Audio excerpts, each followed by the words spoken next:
IT workers, what is the most ridiculous your IT? You have to fix this request you've received?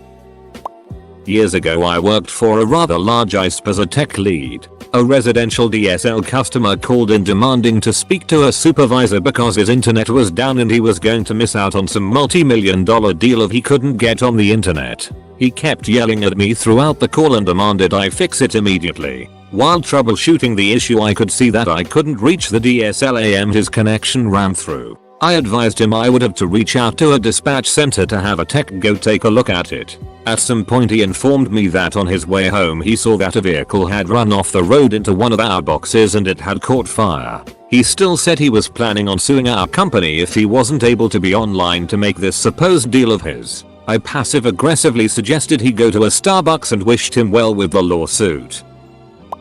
I work in web development maintenance. I got a call from a client who was absolutely livid when I told her that she could not take the hyperlink text from her web page, transfer it over to their print ad, and still have it function like a link.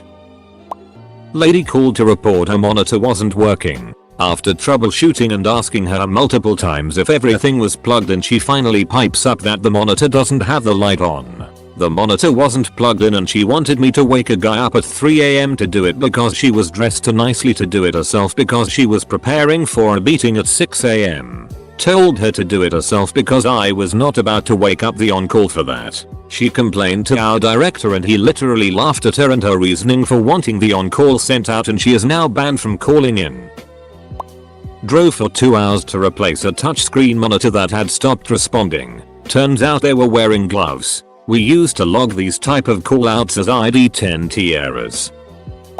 One of my first jobs was in the 90s. I was senior IT admin for a medium-sized company, and on my day off, the CEO called. I had to get in cause the mail wasn't working and also the banking software didn't work. This CEO was primarily responsible for the financial department, so especially this last part was hurting him. When I came in, said CEO was really flaming, basically burning the entire IT department of 3 PPL as being incompetent, overpaid duck-ups, and all the loss of business revenue should come out of our pockets etc, etc. So during this lovely tirade, I come in, and in a few seconds I realize we have a problem with the internet connection. Keep in mind, these were the 90s. So we had a dual ISDN connection and a dial-up modem connected to it. I run a few tests, and instead of the common modem sounds, I hear some low-res voice on the line. I connect a regular phone to it,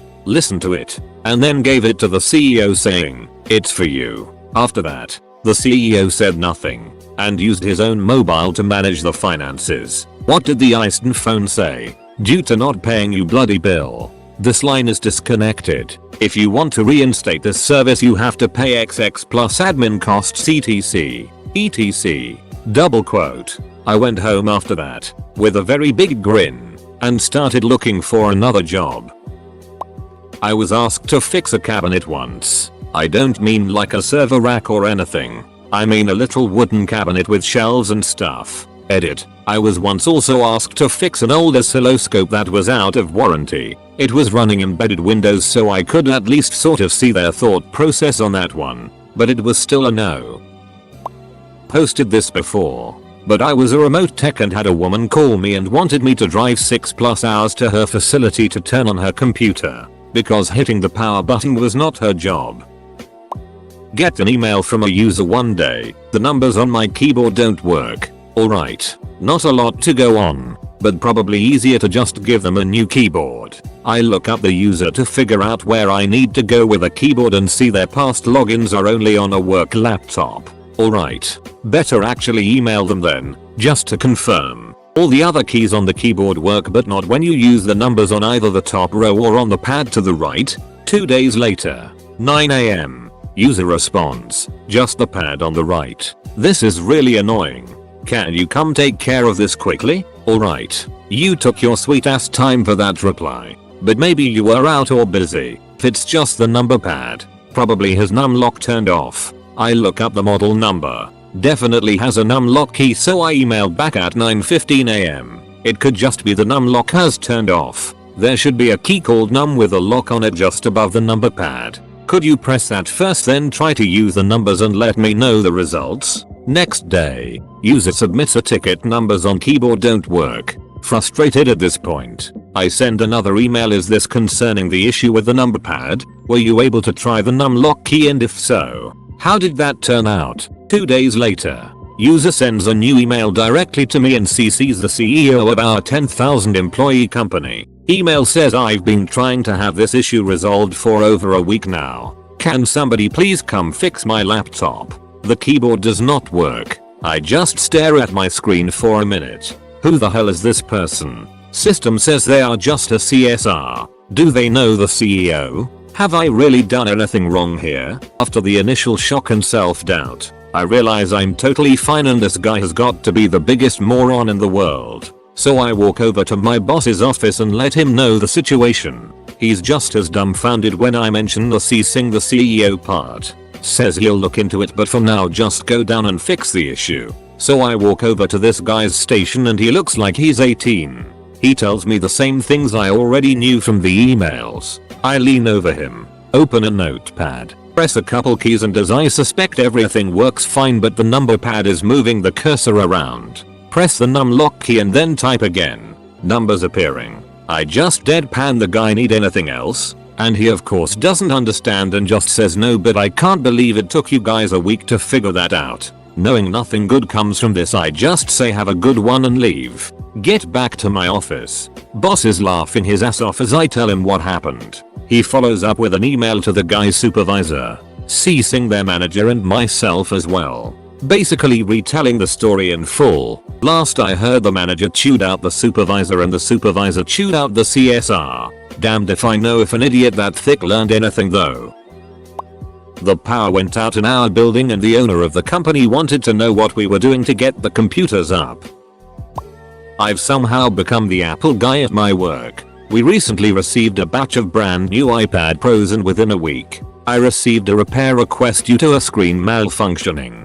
Turns out by screen malfunctioning they meant completely destroyed, shattered, like it had been continuously hit with a hammer. Lady is giving vague explanations about what happened. Talking about how it might have fallen off her desk onto the carpeted floor, but apparently this is something I can fix. She needed it for a meeting that afternoon. I had to explain that this isn't something we can fix, that I'll need to go through Apple for a replacement device. Shocking news. Apparently, I was working as a developer at a Navy contract. One morning, a Navy captain walked up to my desk. You Roman? Yes, sir. How can I help you? I got a virus in my email, so I forwarded it to you. But, why? Well, I didn't want it in my inbox. But, is it supposed to go to somebody else? You could have deleted it or notified the IT guys across the hall who deal with that type of stuff.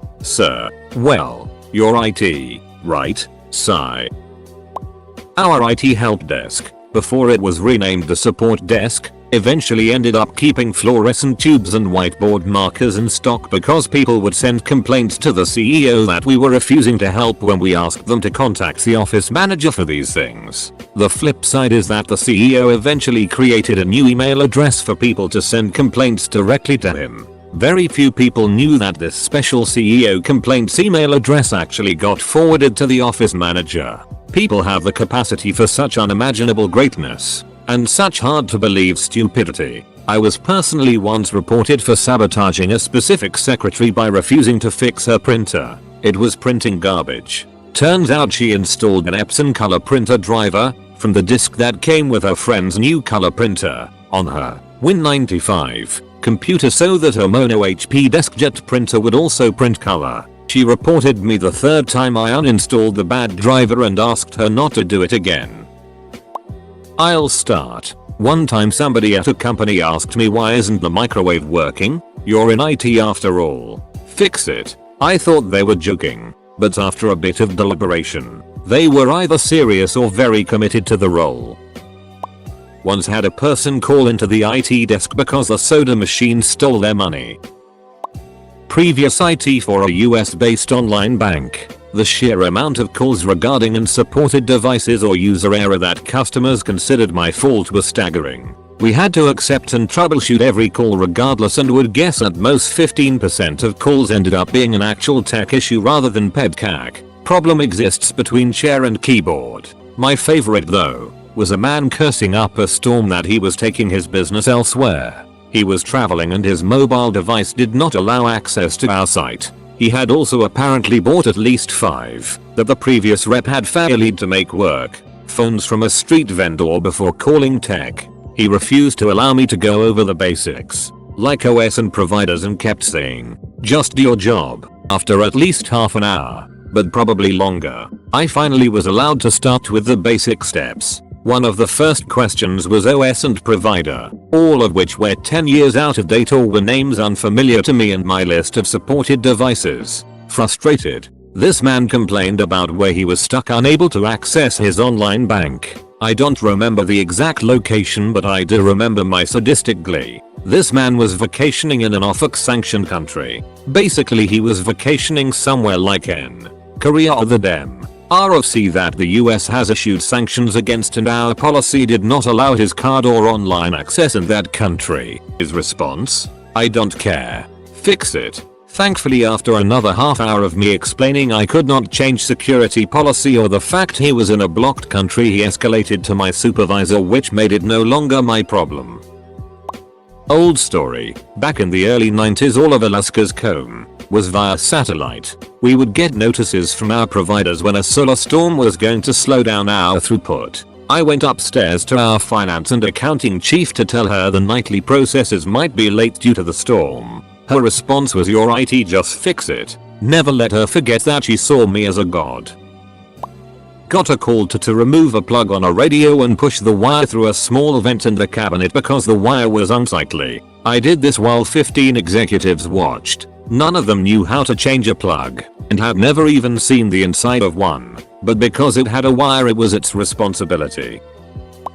Back in my very early career, I had this customer named Mr. Windsor. He was this grumpy older guy and everything was an emergency, and he was always yelling about some IT issue he was having. The most memorable is he called us livid over some site he was getting a forbidden error on. How dare we forbid him from going to his website? I had to patiently explain that there was an issue with that site and he'd have to contact the owner. About an hour later he calls back demanding to speak to me personally. He got an email saying he had a fatal error. How dare we wish him to die? Finally figured out that he'd misspelled the email address and the fatal error was coming from the mail system. I just looked up the number to the web company and told him to call. I'd love to know how that conversation went. Anyway, a few days before Christmas we get a phone call. It's Mr. Windsor. He is slurring his words and clearly been drinking something festive. He called to apologize for being a miserable old duffer and thank us for being patient. Back to his usual miserable self after Christmas, of course.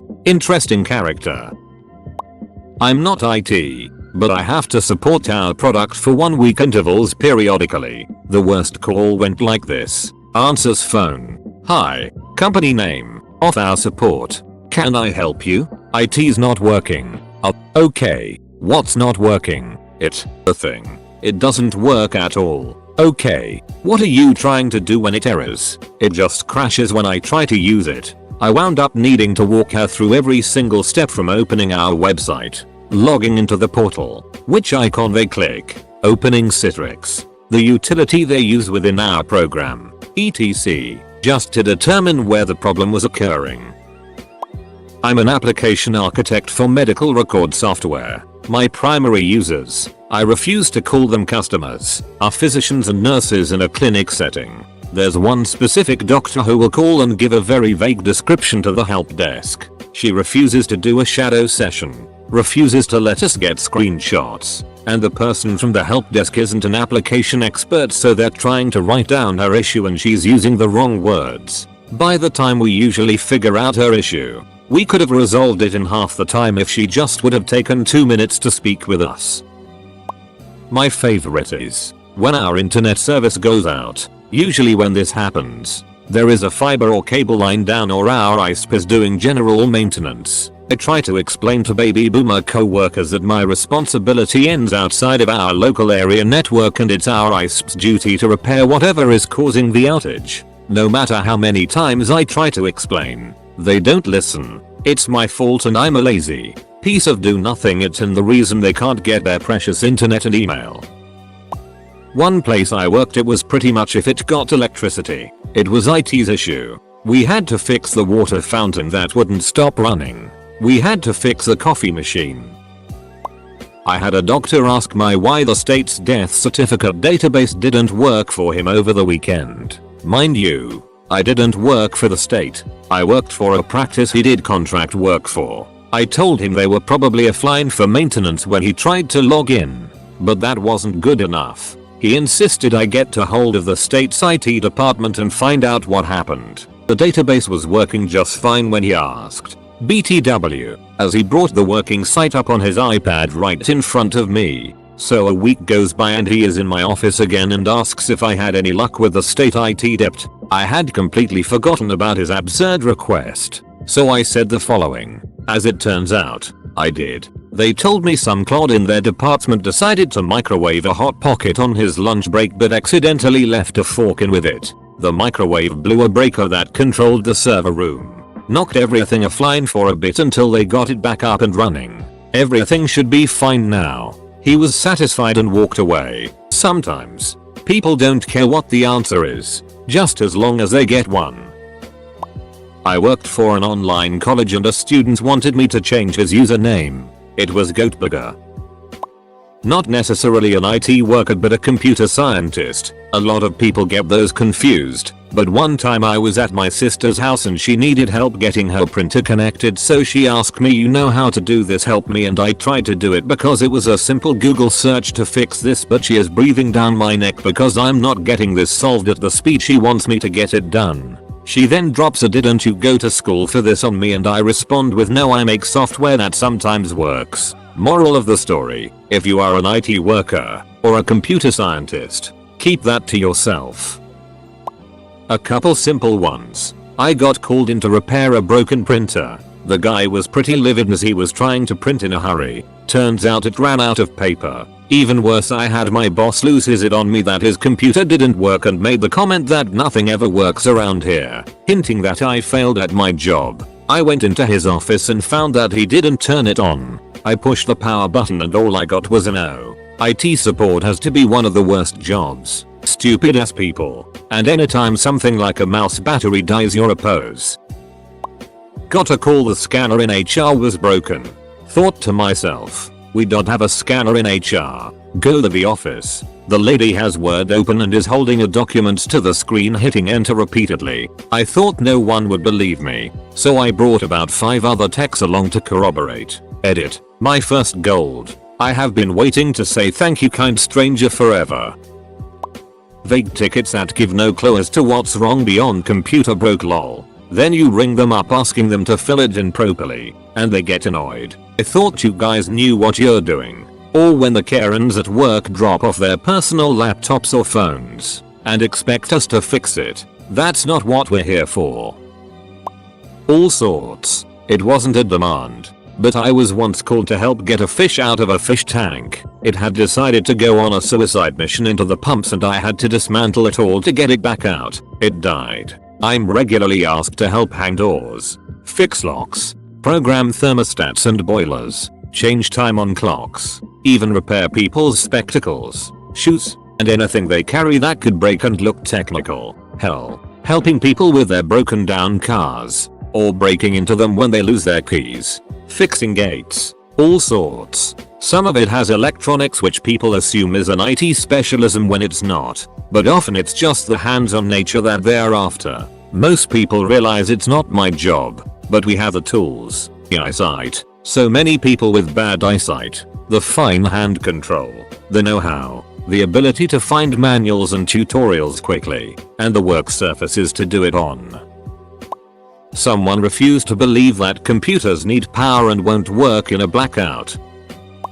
Not me, and not the guy I knew, but someone he knew. A story from many years ago. This other fellow is a photocopier serviceman. He gets a call from one of their clients about their photocopier not working. He goes through the short list with the person on the phone, including it's plugged in.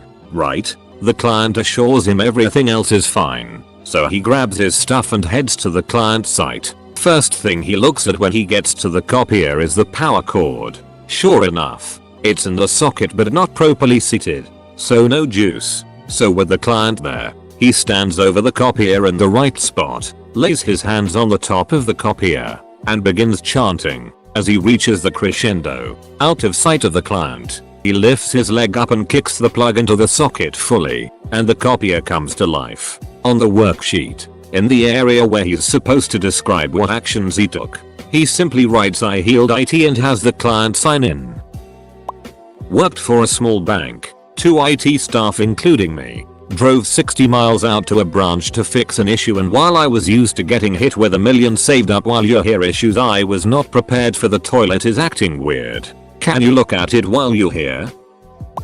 Early in my career when I still did home user work, I had a client request in on site because every time I go get a beer, my computer crashes. Wouldn't crash when he went to the bathroom or anything, just when he went to get a beer. So I'm staring at this computer and I can see in the logs that there are crashes, but nothing that would help me understand what was causing it, because it's not the beers. Finally I'm grasping at straws and ask him to show me what he does when it crashes. He says, "I told you, it crashes when I go get a beer." So I'm like, "Just humor me." He sits down in the chair, and then stands up, walks clean to the other side of the house. Huge open living room thing with one of those weird sunken conversation pit things and heavy shag carpet. Walks up to this built-in mini fridge, opens it, grabs a beer, closes it, starts walking back and opens the beer, and the computer takes it. What the duck?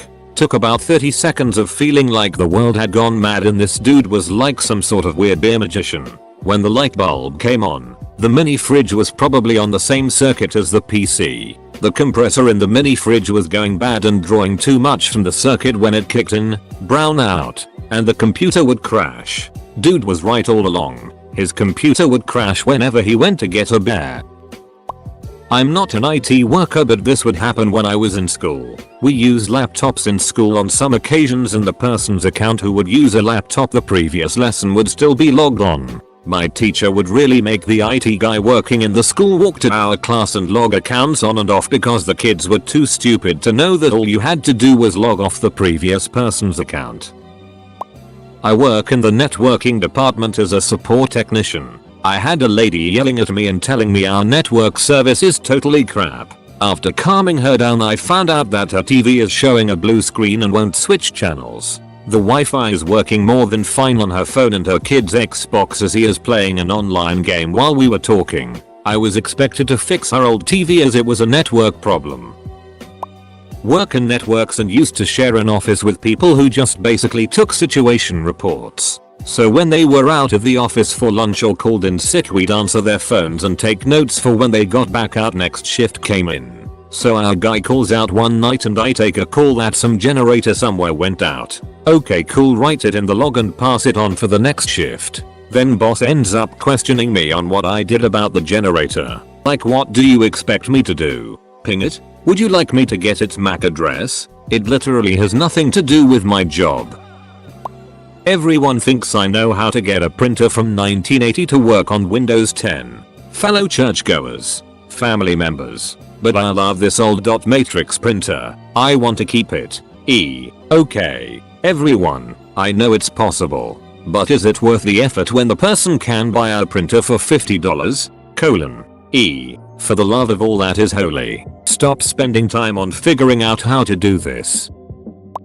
Nothing was broke, but I got a request into the IT help desk once from an employee asking where he could get a pig carcass.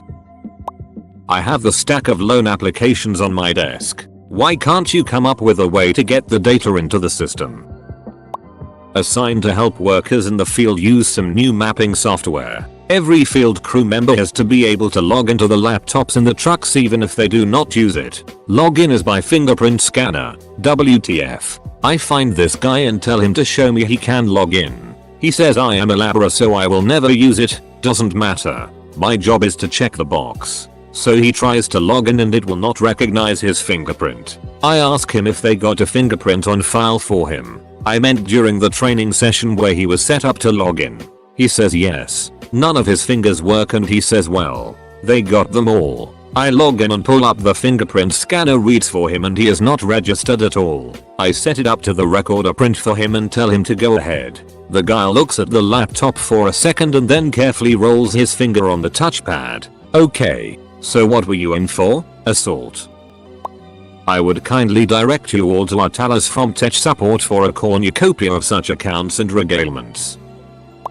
Not IT, but I'm a huge computer nerd in a computer illiterate family. We have a family computer on our living room for everyone, and my sister decided to download a bunch of useless programs and viruses. Then the computer began to run really slow. What a surprise. My mother told me to fix it since I was the computer expert. After a quick analysis I told her that I needed to remove all the junk my sister downloaded. She called my lil sis and told her everything.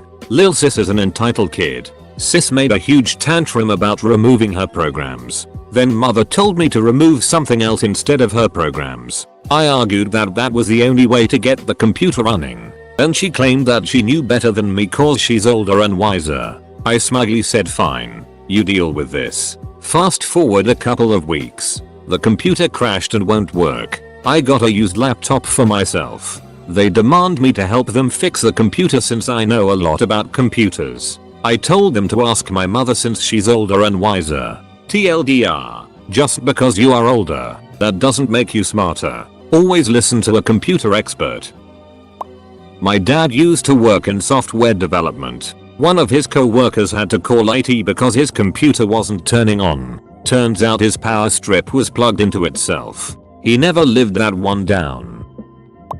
In a prior position I worked as a shift lead that oversaw the Tier 1 troubleshooting team for the Pacific for the DoD's military network infrastructure. We got a ticket, which we are required to investigate regardless, that a user was not able to connect their mobile device to wireless. Strange. This sounds like an end user issue and we don't troubleshoot wireless. Turns out the user was some woman at a Starbucks on a base in Georgia, or somewhere like that, could not connect to the Wi-Fi at Starbucks, so she had googled military internet and through a series search refinements ended up with the help desk number. I politely told her she'd have to talk to the Starbucks and that we dealt with military services and military customers, not as precise a term I should have used, and she gave me an earful about how she was a military spouse and she is on base and her husband was captain so and so. I didn't waste any more time so I gave the phone to my battle captain, a big black actual captain, and he told her HPLS,